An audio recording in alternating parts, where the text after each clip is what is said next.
Hi good morning welcome to NDS. This is not. ఇవాళ video ఏంటంటే forex factory గురించి market events ఏం నడుస్తూ ఉన్నాయి.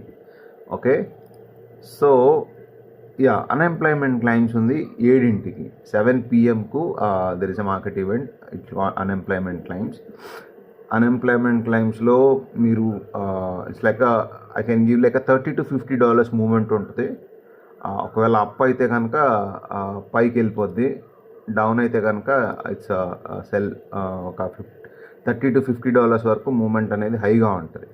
నేను మీకు ఆల్రెడీ ఇందాక వీడియోలో నేను చెప్పాను, నాకు నిన్న మార్కెట్ ఈవెంట్లో నాకు ఇది వచ్చిన ప్రాఫిట్ $170 0.1 లాట్లో ట్రేడ్. నేను 645కి మార్కెట్ ఈవెంట్ ఉండే, నేను క్లోజ్ చేసింది 653కి. ఓకే, సో ఇలా ఎవరికన్నా ప్రైమ్ సిగ్నల్ కావాలి మార్కెట్ ఈవెంట్లో, కొంచెం మార్కెట్ ఈవెంట్ ఎలా అనాలిసిస్ చేయాలో తెలీదు, అందులో ఎలా సంపాదించుకోవాలో తెలీదు అనుకుంటే ఈ గైస్ కెన్ కామెంట్. నేను ఎక్స్ప్లెయిన్ చేసి చేయడానికి ట్రై చేస్తాను, నేను అసలు ఏం జరుగుతుంది ఏంటి అని. Okay, so thanks for watching. Not signing off.